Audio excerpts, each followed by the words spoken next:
let me do a really quick review to catch everybody up. If you weren't here last week, we asked 3 questions last week. Question number 1 was, am I willing to take ownership? We asked the question, am I open to whatever Jesus wants to do in my life? The third question is, am I willing to prioritize what Jesus wants? Here we go. Question number 4. Am I willing to make Jesus a priority financially? Question number 5. Am I willing to invest in my spouse spiritually? I cannot maximize my worship if I minimize my spouse.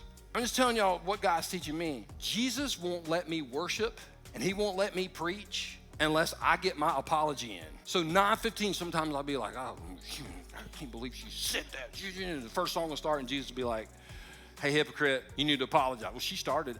Hey, remember that thing you said about owning your stuff?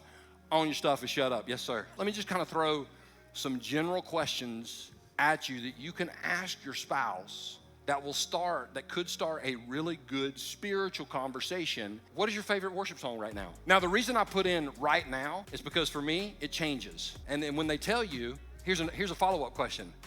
Why? The next question, once again, not rocket science, just super simple. What is your favorite Bible verse right now? Here's the third question you can ask on a Sunday. What stood out to you the most about the message today? Number 6.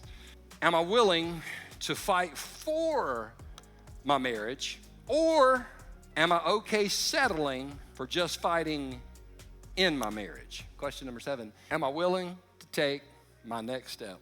At the beginning of the chapter, when Jesus shows up, their marriage isn't in a good place. But just because they were willing to walk through this process with Jesus, focus on him and let Jesus focus them on one another, by the end of the chapter, we see a miracle taking place. Something that everybody else said could not happen happened when Jesus got involved.